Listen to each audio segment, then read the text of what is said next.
आज हम मुंबई की एक अमीर भिखारी महिला की क्राइम स्टोरी देखने जा रहे हैं। इस महिला ने केवल भीख मांगकर अपनी बेटी की शादी की, उसका घर बनवाया, 3 एकड़ जमीन खरीदी और हर माह 25 से 30 हजार रुपये अपनी बेटी को भेजती थी। लेकिन इस महिला की हत्या क्यों हो जाती है? अब यह हत्या क्यों हुई, किसने की और यह घटना वास्तव में क्या थी, यह आज हम इस एपिसोड में देखेंगे। और इसके लिए हमें मुंबई जाना होगा। तारीख है 17 मई 2024। स्थान है मुंबई का मालाड इलाका, यहाँ का चिंचोली बंदर। इस समय मालाड पुलिस को एक फ़ोन आता है कि एक महिला का शव घर में पड़ा है।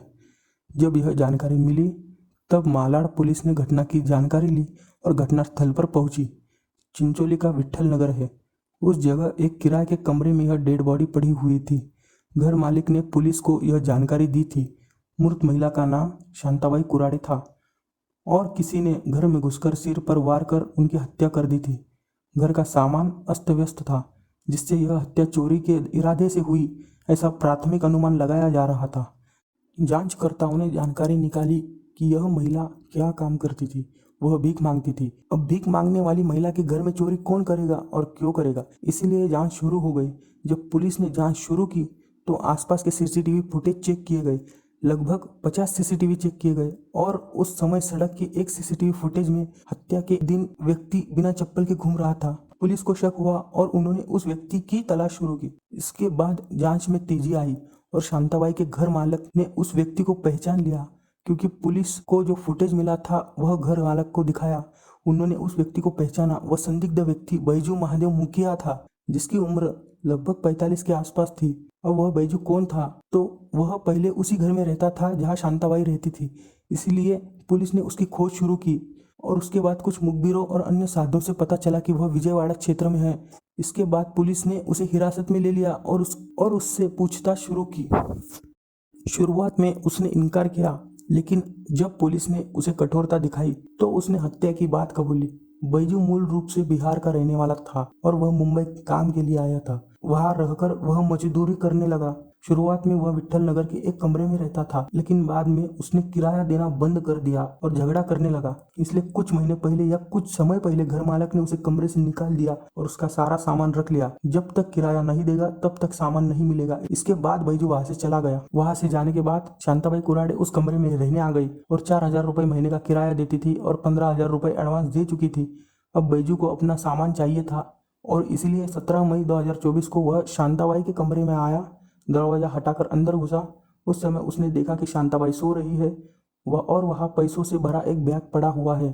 अब उसे लालच आ गया और उसने पैसे चुराने की कोशिश की। चुराते समय शांताबाई जग गई और उन्होंने देखा कि बैजू पैसे चुरा रहा है, तो उन्होंने शोर मचाना शुरू किया। तभी बैजू ने उसका मुंह दबा दिया और मुंह में कपड़ा ठूस दिया ताकि आवाज बंद हो जाए। फिर वह एक भारी वस्तु उठाकर उसके सिर पर वार किया, जिससे वह घायल हो गई और वही खून से लथपथ पड़ी रही और उनकी मृत्यु हो गई। उसके बाद बैजू पैसों से भरा बैग और सामान लेकर वहां से फरार हो गया। कुछ समय बाद यह घटना घर मालक के कारण सामने आई। पुलिस जांच करते हुए बैजू तक पहुंच गई, लेकिन अभी भी एक सवाल था कि शांताबाई के पास इतने सारे पैसे कहां से आए। घर मालक ने बताया कि वह एक भीख मांगती थी, भिखारी थी, लेकिन सवाल फिर था कि भीख मांगने वाले के पास इतने पैसे आते हैं क्या?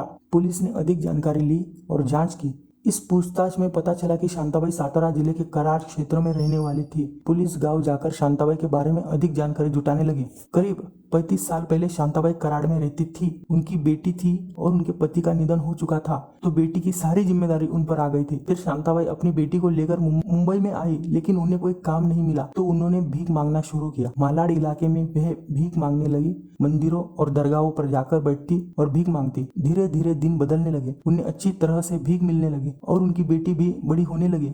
तब उन्होंने अपनी बेटी को गांव में रखा और खुद मुंबई में भीख मांगने लगी। हर महीने 25 से 35 हजार रुपए अपनी बेटी को भेजती थी। उनकी बेटी बड़ी होकर पढ़ाई करने लगी और फिर उन्हीं पैसों से उन्होंने अपनी बेटी की धूमधाम से शादी की, खुद का घर बनवाया, 3 एकड़ जमीन भी खरीदी और वहाँ अभी कपास और सोयाबीन उगता है। मुंबई की सबसे अमीर भिखारी महिला शांताबाई कुराडे थी। खास बात यह है कि शांताबाई अपने आखिरी दिनों तक मालाड के विट्ठल नगर क्षेत्र में किराए के घर में रहती थी।